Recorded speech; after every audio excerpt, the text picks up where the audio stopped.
Vertel vir my 'n bietjie meer daarvan, want ek is laas van NAPSO afgehaal, want ek het ander goeders gehad wat ek moes oorvat en alles. Ja. So vertel my 'n bietjie, wat kan ons verwag van die jaar se NAPSO? Wat jy sover al weet van.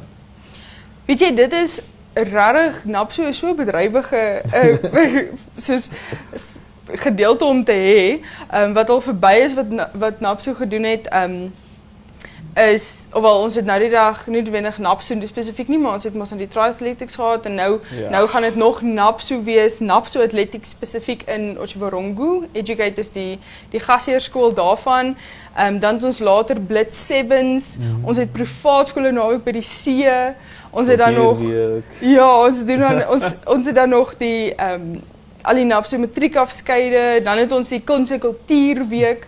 So hierdie jaar gaan regtig bedrywig wees met NAPSO. En dis NAPSO alleen. Dis net NAPSO, dis 'n klein gedeeltjie van wat ons dit tel nie eens wat alles kan ons hierdie jaar, ons het die woordfees wat kom, wat ook stukke deur die jaar gaan wees. Ja. VX, al die sport wat gebeur.